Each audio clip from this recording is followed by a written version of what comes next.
Burchett and some other people, and I will talk about the impact of cosmic web structures on galaxy formation. Okay. So I think we all know, or at least have heard of, the cosmic web, but very briefly, it's the name we give to the large-scale structure of the universe on spatial scales above several tens of megaparsecs.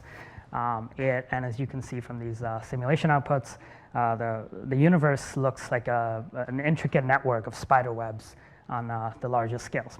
And so the cosmic web consists of strand-like distributions of matter called filaments, more dense agglomerations and galaxy groups and clusters called nodes, and under-dense regions we call voids. So the cosmic web you can think of as kind of the highway that connects the intergalactic universe to galaxies on smaller scales. Okay, so the primary analysis for this work was done on the illustrious TNG simulations, particularly the TNG 100 megaparsec cubed simulations, which are magnetohydrodynamical simulations, and they have pretty advanced prescriptions for black hole and stellar feedback, among other things. So what we did was we followed about 50,000 galaxies with stellar masses of at least 10 to the 8 solar masses from redshift 0 out to about redshift 5 across different snapshots in these simulations. And we tracked how the star formation activity in these galaxies is impacted by their location relative to the cosmic web. And I will also show like a sneak peek preliminary results of how these results compare to SDSS latest data release at low redshift. Okay, so to identify the cosmic web structures, we use this tool called Disperse, which I think some of you at least have heard of. What it does is it uses topological methods to identify all kinds of discrete structures in the cosmic web, including filaments, nodes, and voids. And all it needs is an input of galaxy positions. And shown here on the left is the input galaxy positions from an older data release of SDSS, and on the right, the filamentary structure that Disperse outputs. And so you get a whole catalog of filaments and critical points like nodes and voids and saddle points, et cetera, from your input distribution. Okay, and so we measured two important distances of galaxies to quantify their location relative to the cosmic web. As the schematic shows, we measured the distance to the nearest node, which would correspond to clusters or groups of a galaxy D node, and dfill, which is the distance to the nearest identified filamentary spine from Disperse. Okay, and now I'll move to the results. Starting with star formation history, and here I define star formation history as the median specific star formation rate as a function of redshift or time for 3 different mass ranges, right? For 10 to the 8 to 10 to the 9 stellar masses, 10 to the 9 to 10 to the 10.5, and then greater than 10 to the 10.5 in stellar mass. And so these are also broken down in bins of distance to the nearest node. So for example, the red curves indicate the galaxies which are within 1 megaparsec of the nearest node. What we can see here is that at lower redshifts, so less than about redshift 2, distance to when galaxies are close enough to nodes within 1 megaparsec, the star formation activity is curtailed significantly, but this effect only is only really seen at lower redshifts. And then showing the same thing, but for filaments, distance to the nearest filament. Once again, we see that when galaxies are close enough to filaments, the star formation activity is curtailed, but only really at lower redshifts. The effect for higher masses is less pronounced than with nodes, and there's significant uncertainty at the highest mass bin. Okay, looking at it from another perspective, here is the median specific star formation rate as a function of distance to nearest node, and this is in bins of distance to node. And again, we're looking at the 3 different mass ranges, and each set of data points and curves correspond to a different redshift. So it goes from redshift 0, the blue points, all the way up to redshift 4, the brown points. And what we can see is that as distance from a node increases, the specific star formation rate goes up as well, so there's an increasing trend there. But this is only really for lower redshifts, right? At higher redshifts, we don't see a trend. It's a flat relationship between specific star formation rate and distance to the nearest node, and this is for these lower mass bins. At higher masses, it's interesting, right? You see kind of a different relationship where you kind of see this inversion, at least at low redshift, where we have a fairly high specific star formation rate, very close to nodes, but then there's a decrease and then an increase again, which potentially could imply an overcooling of TNG galaxies close to clusters and groups. But this is, kind of a tentative takeaway. And now looking at this, the same plot, but for nearest filament, and this time we're actually excluding galaxies that are within 1 megaparsec of a node, so as to just look at the effect of filament spines on star formation as opposed to both filaments and nodes. We see kind of a similar trend for lower masses. Once again, nearer to filaments, galaxies are quenched, and star formation increases further away from filaments. And then this slope kind of decreases with redshift. And once again, above redshift 1, you see kind of a flat trend. And the effect is definitely not very pronounced for this moderate mass bin. Here, it's a flat trend for almost every redshift. And then at higher redshift, or at higher stellar masses, we kind of don't see the same kind of inversion we saw with distance to nodes, where we had high star formation near to nodes, but now with filaments, that's not quite the case, and it's almost flat at that higher mass bin. And then we also looked at gas fractions. So this is just gas mass over stellar mass. And once again, 3 different sets indicate 3 different mass ranges. And I've actually separated the low redshifts on the left-hand sides and the high redshifts on the right-hand sides for clarity. But what we see here is that there is a pretty clear trend of rapidly increasing gas fraction with distance from node at lower redshifts, right? Especially for these lower mass bins. At higher redshifts, it's almost flat, basically, except maybe over here at redshift 2 for this moderate mass bin, where there's a slight increase with distance from node.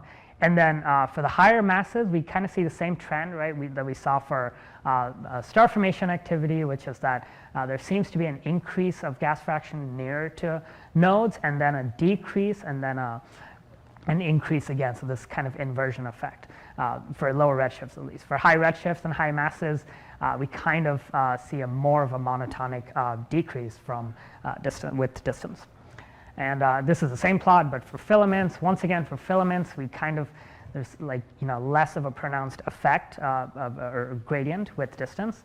But once again, we see the general trends hold that the gas fraction increases with distance from filaments for lower redshifts. At higher redshifts, it's basically flat, except at the higher masses, where once again something different is occurring than with the lower masses. So the next plots I'm about to show you are pretty preliminary, so please take them with a grain of salt. But these are preliminary comparisons between TNG and SDSS at a redshift of about 0.07.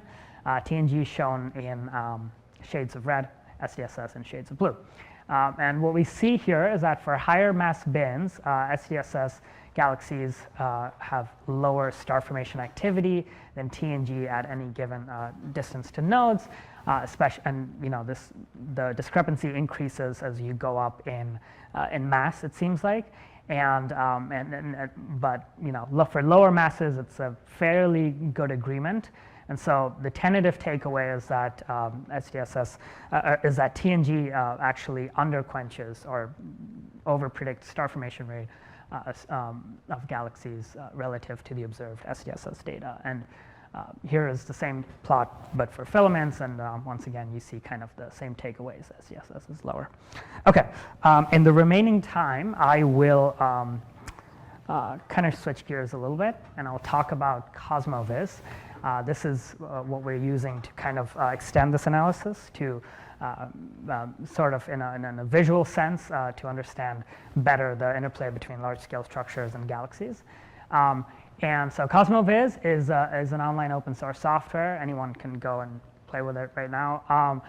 But what it does is it visualizes the data inside of hydrodynamical simulations like TNG and Eagle, and it allows for a whole bunch of analysis modes, including generation of synthetic absorption lines and absorption spectra, which unfortunately I won't have the time to go through all of that, but CosmoViz is very loaded with all these analysis functionalities.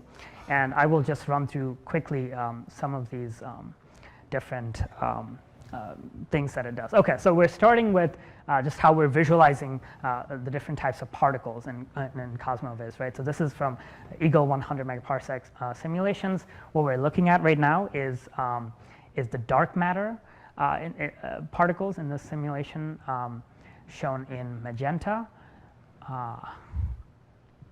Well, looks like, okay, there you go, all right. And then we can turn on the stars. Stars are represented by the yellow dots here. And then we can turn on the gas, right? So a lot of different gas properties can be visualized, as shown there. But here we're looking at gas temperature. And within the limits shown there, the gas is color-coded from blue to red, indicating cooler to hotter gas in this case. We can identify galaxies and their dark matter halos based on properties like halo mass, star formation rate, stellar mass. See the table below is populated with galaxies as you change those sliders. You can plot the properties of these galaxies. Here is the star-forming main sequence. And you can actually scroll down and click on the idea of a galaxy, and it will zoom into the vicinity of the halo of that galaxy. And so what we're using for this project, CosmoViz, is useful because we're trying to identify kind of how the gas properties inside of these large-scale structures correlate with galactic properties. And so for this, the most important gas property for us is gas entropy, because we know that entropy peaks correspond to sort of the location where locations of accretion shocks in a variety of cosmic structures.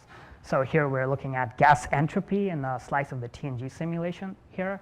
As you can see, entropy is not uniformly distributed, right? You have these edges of really high entropy gas shown by orange, and as you increase the minimum entropy, a lot of stuff disappears, and you're only left with these kind of high entropy edges, which surround these low entropy cores, increasing the star particle size to kind of show you where the galaxies are distributed relative to these high entropy shells.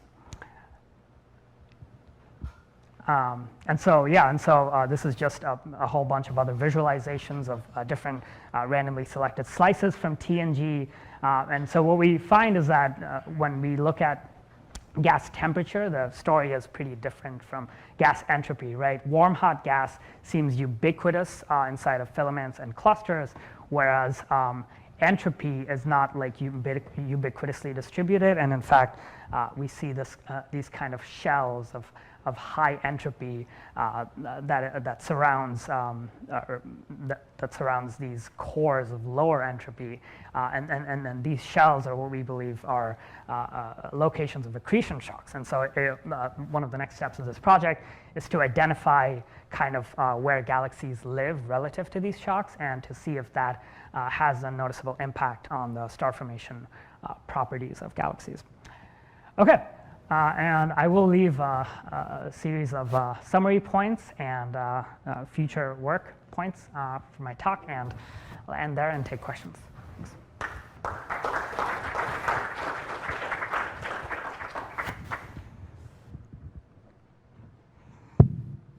Thank you very much. Frank Stewart. Very nice work. Two quick questions. With your correlations with D node, I suppose that's the instantaneous D node at the redshift you're investigating. Yes. I was wondering whether you have looked at correlations with the closest distance to the node over the history of the galaxy, whether that correlates better or worse. That's one question. And the other quick question was, when you do the comparison with Sloan, there you of course have to deal with redshift space distortions, and Yes. redshift space distortions typically make these distances smaller than they really are. Have you tried to correct for that? Are you trying to mimic that, or? Okay, yeah, no, those are great questions. Redshift space distortion, we have not tried mimicking, do you mean mimic that in TNG? Yeah. No, we have not. We have we have corrected for those distortions in the SCSS data, but not mimic that, and that would be a very interesting thing to look at. I think it's a more fair comparison, yeah. And as for the other question, I think that was distance to the. Okay, yeah, no, we have not, and I think that's an interesting idea to just, I guess, kind of look at like individual galaxies and seeing how that would change across time. Yeah, thank you. So very nice work, as I've told you. Let me make sort of two general points. Yeah. First, what you're looking at is the galaxy environment correlation and the galaxy halo correlation. As far as the galaxy environment correlation, I think most of us have found that the strongest effect is the density, the local density. So the interesting question, your trends are mostly going in the same direction. The interesting question is to see to what extent the distance to elements of the cosmic web, filaments, nodes, sheets for that matter, are a second parameter, and how they affect the Right. main effect, which is a density effect. Right. As far as the galaxy halo connection, you've shown a very interesting effect on the connection of the galaxy luminosity, or rather specific star formation rate, excuse me, to the location in the cosmic web. But you can also, because TNG 100 tells you all the information both in a pure dark matter run and also in the cosmic run, Right. you can ask the question, for example, to what extent are we seeing the star formation rate, or specific star formation rate, correlate with the specific mass accretion rate? And to what extent is there something else going on? Right. Again, I expect that's going to be the first parameter. That's how it is in Right. semi-empirical models. Right. But then what you can show clearly is what the next parameter is. Right. So I think if you think of it that way, Yeah. it'll take this very nice work you've already done and make it even more important. Okay. Thank you. Yeah. Hi, thanks for this great talk. So I was interested in your note about the inversion of the relationship between SFR and distance to the node for the massive galaxies. How do you interpret that? Yeah. So, yeah, let me actually go back to that. So, that one? The one on the right? Yeah, I haven't really had a chance to talk to a whole bunch of people about this, but it is possible, and I think Sandy was talking about it at one point too, that close enough to nodes, and which means close enough to groups and clusters, some of these galaxies might be experiencing kind of an overcooling effect, right? And so, too much cooling would lead to too much star formation. Yeah, we don't, I wouldn't say it's a very clear trend as you go higher in redshift. So perhaps this is something that happens in TNG at just, at the kind of local universe level. I mean, you see that persistently across, those are different redshifts? Yeah, Those are yeah. Yeah, it's pretty persistent. Yeah, I guess, but like this, for example, this effect here is like, that's like more than an order of magnitude. I think that's like really significant, and that's why I think that it could be like much like more of a physical effect than like a statistical effect. Thank you. Okay, quick comment here, and then a final question there in the back. So very quickly, so follow up to Joanna's question. Yeah. So I think this might be related to what Frank just suggested. So these are, again, arguably satellites of BCG. So they're falling very fast. So this instantaneous D naught may be small, but if you consider D naught history average over some time, they could be large. Right. Yeah, thanks for that. I actually hadn't considered it that way, yeah.